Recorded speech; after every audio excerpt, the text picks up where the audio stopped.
Whether you're a business, whether you're a response agency or a nonprofit, it's extremely important to understand that when you first walk into an emergency operations center during a major disaster, it's organized chaos. There's a lot going on. Everybody has their place. Everybody knows what they're supposed to be doing. And you're all working as a team for the ultimate goal of saving lives and recovering from that disaster. You're listening to the Employee Safety Podcast from Alert Media, a podcast for professionals responsible for the safety and well-being of their employees. Each episode features an interview with a leader in employee safety to discuss how to protect your employees from a wide array of threats, from severe weather to a global pandemic. Let's get into the show. Hello, and welcome to the Employee Safety Podcast, where we discuss insights and ideas for how to protect your most valuable asset, your people. I'm your host, Peter Steinfeld, and I'm joined today by Justin McInnes, who's president and CEO of Texas Search and Rescue, which is more commonly known as TEXSAR. Justin, thanks for being here. How are you? I'm doing good, Peter. Thanks for having me on here. Oh, absolutely. I'm looking forward to this. And our focus today is on how people and organizations can maintain a constant state of readiness. But before we begin, can you please tell our listeners just a little bit about Texas Search and Rescue and all the great work that you guys do there? Yeah, Peter, I'd love to. So Texas Search and Rescue is a 501c3 that's been around for about 17 years. Our beginnings were very humble beginnings, starting to, having folks come from the military background, wanting to provide more back to their community and have that sense of purpose and mission still in their lives. And that has grown into what we have today, which is a 488 volunteer strong organization that serves all 254 counties in the state of Texas. We support as a force multiplier to our large partners during disasters, natural disasters or otherwise, as well as provide support in flood and swiftwater rescue, cold cases, homicides, search and rescue, recovery operations, public safety diving, canine operations, wildland fire, and many other operations. Wow, and Texas is a big state, so that's quite a geographic area you got to cover. Yes, sir. No, it's very different throughout the entire state. You have blizzards in North Texas, you have hurricanes in South Texas, you have wildfires in West and East and everything in between. But I will say, snowpocalypse last year kind of changed the ball game with the entire state of Texas being under a freeze and snow. So absolutely, the state of Texas brings a lot of opportunity to serve. I like how you phrased that. Well, what are your responsibilities at the organization and how did you arrive there? Yeah. So I started off, I took over the organization 2 years ago, right before COVID hit, as the first full-time paid president and CEO. Before that, I was at Hays County, just a small county south of Austin and south of Travis County, where I was the interim director of emergency services. And before that, I worked for the United States Geological Survey, and I chased floods for a living. That's how I found myself here. All right. Fantastic. Well, let's begin with how you train your employees and your volunteers for these what I would call extremely difficult missions that you guys engage on. How do you prepare them for such a wide range of situations and the challenges that they'll inevitably experience? So there's different specialties like wildland fire, dive, the canine operations, and many more, flood and swiftwater, that we send our volunteers through and train and get third-party certifications. It's important to us that they train at the same level as a professional. I have a lot of respect for my volunteers because they do a very professional, service. They give their lives for others and are willing to serve. So we ensure that our members are up to date with their certifications. We ensure that they have the proper first aid and other first aid trainings, CPR and above. And we also ensure that we continue to train them on a twice a month. And then we have an all-state training once a month to go over, review, and rehash and move forward. Wow, it's almost like a second job for these folks. Is it like the military reserve? Is it kind of similar to that as far as like the involvement that they have? Our organization is very unique in that our volunteers are very passionate about what they do. And I think that's what's so amazing about this organization and leading this organization. I'm a very passionate individual myself in public safety and in public service.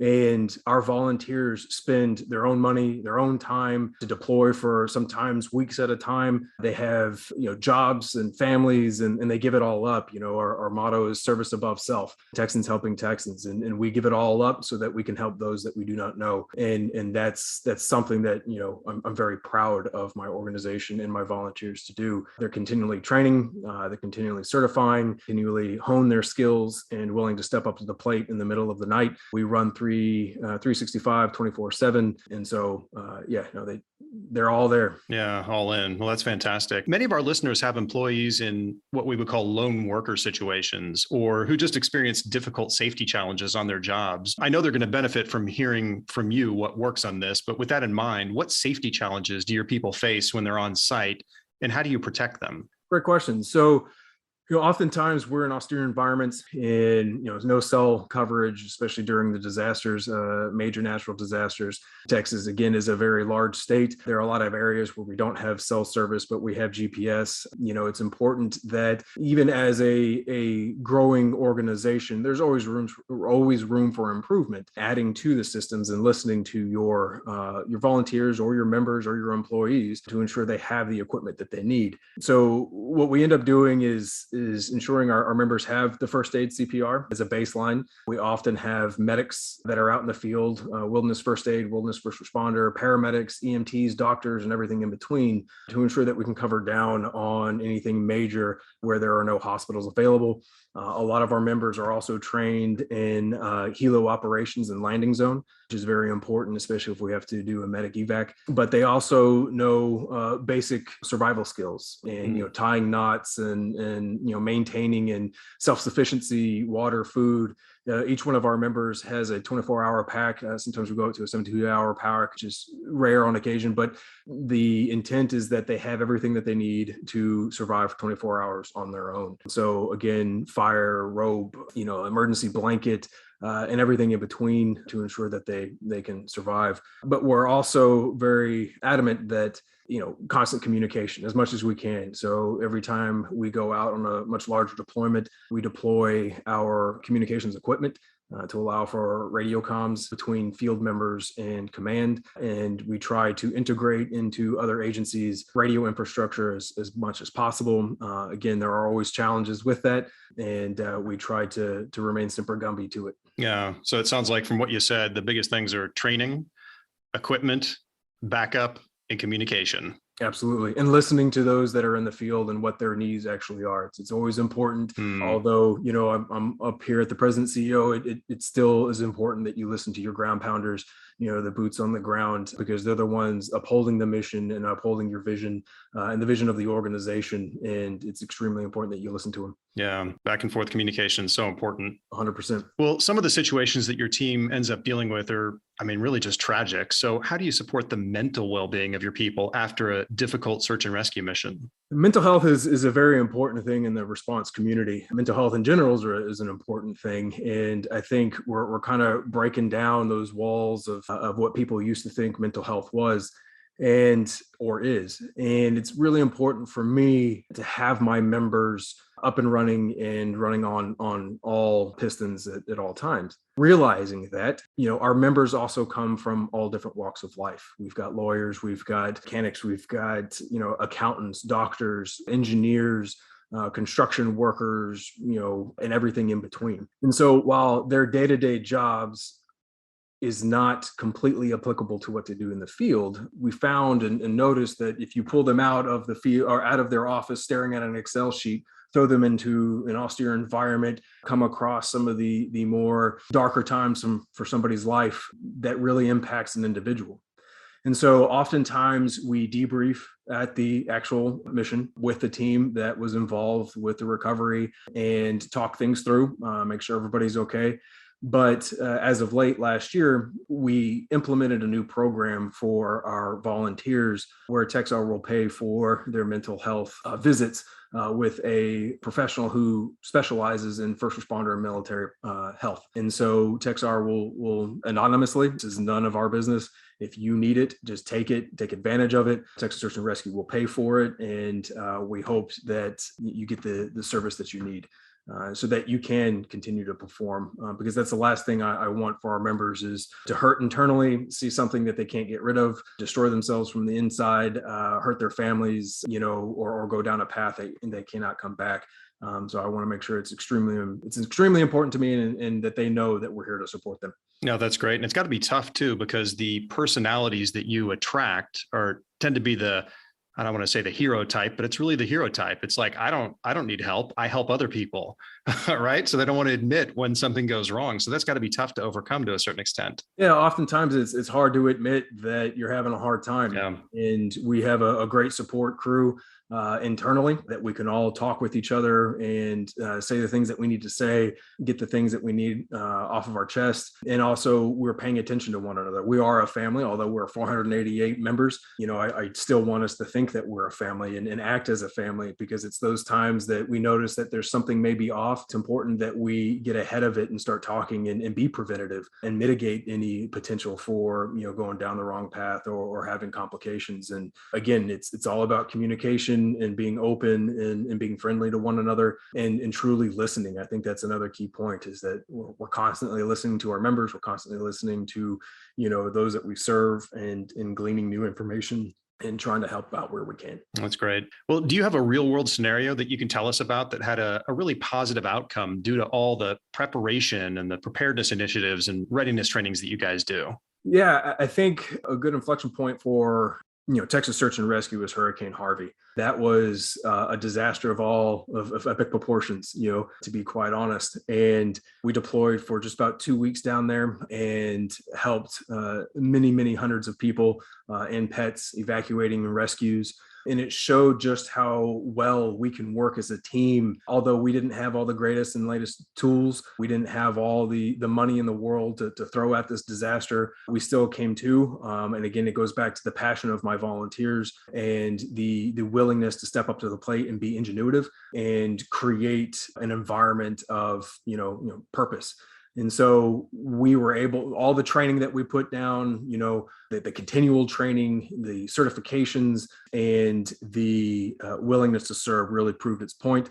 A lot of Harris County, Galveston County, and the surrounding areas that were hit by Hurricane Harvey, there was no infrastructure, no public infrastructure that we could truly rely on. We had members staying at home that do not want to be in the field. That's the other thing about Texas Search and Rescue, is that there's a place for everybody. We have back-end support, IT support. We've got folks who are doing dispatching in our back at their house to ensure our members are getting to where they need to go and supporting the mission there. We've got ham radio operators that can communicate with emergency operations centers to ensure that we behind the scenes know what's going on. So it was for all intents and purposes, while there's always hiccups in a disaster, that's why it's a disaster, we were still able to achieve mission, save lives, and provide a service to the community. Yeah, in situations like that, it seems like there's just chaos and nobody knows what they're going to be getting into. So the training is just so critical, because when people enter that situation, they may not be able to communicate with you and they have to call audibles right there on site and let the training kick in and do what they see they need to do until they can get back to the headquarters and communicate and say, this is what I'm seeing on the ground and how do you want to proceed to go forward. You're exactly right. And I think it goes back to the importance of training with ICS and NIMS, Incident Command and National Incident Management System. It's really important that, employers and, organizations like ourselves, teach ICS and NIMS, understanding how we all fit into the cog of chaos. Whether you're a business, whether you're a response agency or a nonprofit, it's extremely important to understand that when you first walk into an emergency operations center during a major disaster, it's organized chaos. There's a lot going on. Everybody has their place. Everybody knows what they're supposed to be doing. And you're all working as a team for the ultimate goal of saving lives and recovering from that disaster. And so if you are training ICS and NIMS, then when chaos ensues, you know how to plug into the overarching, operation instead of pulling, to the right when everyone's trying to pull into the center and causing more chaos and more frustration. Yeah. No, that's great. I know that TEXSAR prides itself on being in a constant state of readiness, and it's certainly necessary to support your mission. So what advice do you have for other organizations, regardless of industry, on how to achieve this as well? So it kind of goes back to a lot of things that we've discussed. It's communication, it's training, expectation management. During a disaster, if your employees are worried about, everything else, then they're not going to come up to work, right? And if they're not going to go to work, then work ceases and the business ceases. And, in the disaster community, I don't care if you're, a home improvement store or a restaurant or a food distribution or a grocery store, they are all very integral in the recovery and mitigation process. and resiliency process. And if you don't have employees to help with your business, then in the overarching picture, we fail as a team.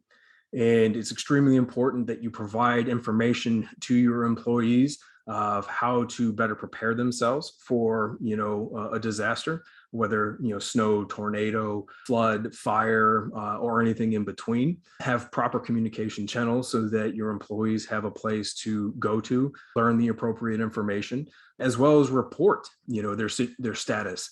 In 2020, we implemented a new process within our organization to allow our members to check in and let us know if everything was okay. If they weren't okay, what was it that was wrong, what they needed, whether it was, hey, we need somebody to pick up groceries, we need to isolate and we can't get our medications, whatever it was, we were willing to step up to the plate and take care of our members.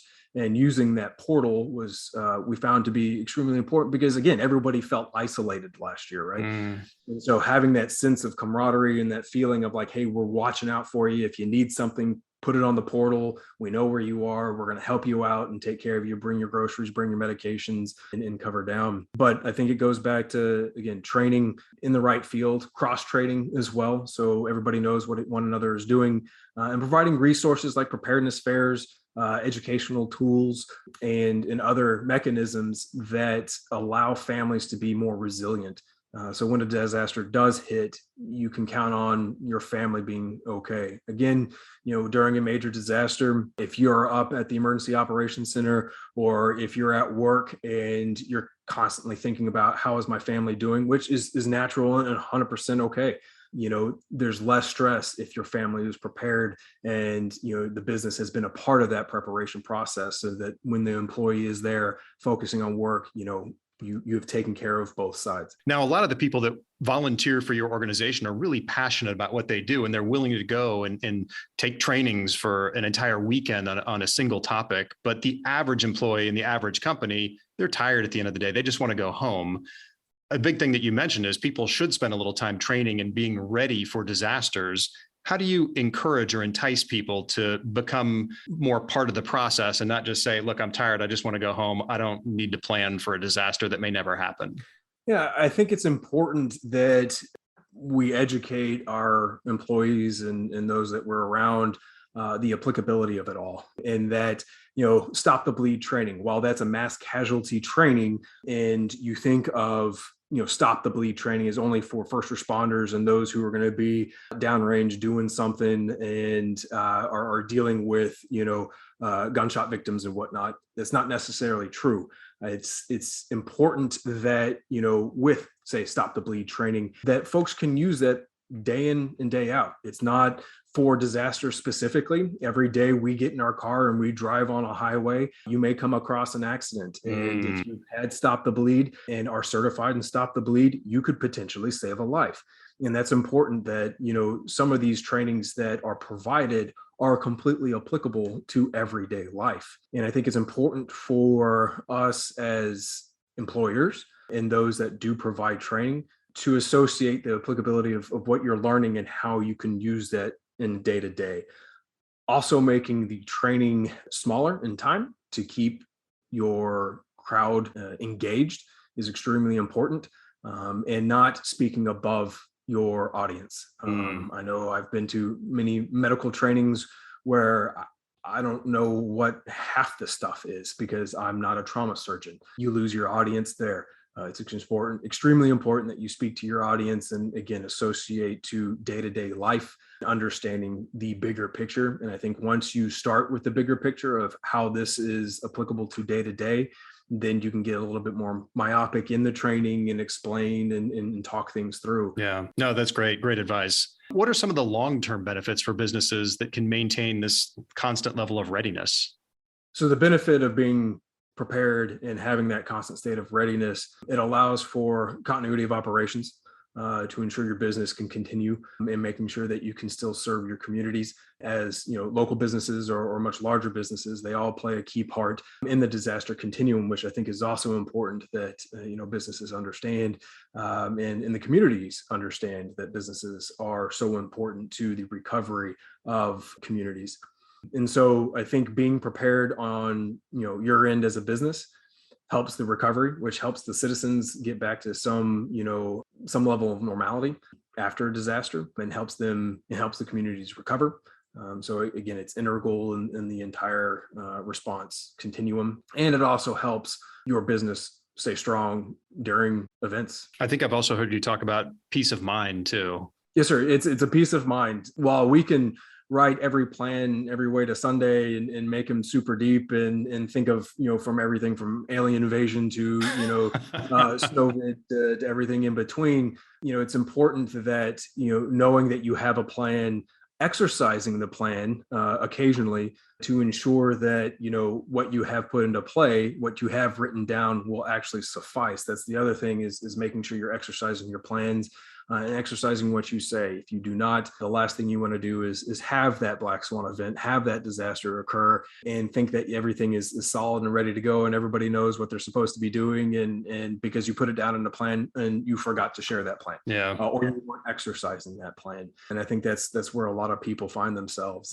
But also making the plans rather not too stringent, where it disallows people to be flexible, because every disaster, every response is different. Every crime, every crash scene is going to be different, and the response will have to be different for that. And if you make that plan too restrictive, and then you disallow those that are responding to act appropriately for that situation. Because again, every disaster is going to be different. Well, we like to close out each episode by asking our guests to provide the listeners with a practical tip or a lesson learned that they can take back to their organizations to make an immediate impact. So with that in mind, what's one thing the audience can do today, in your opinion, to improve their emergency preparedness? I think it's a simple word: communication. While it is so simple, there are a lot of facets to communication.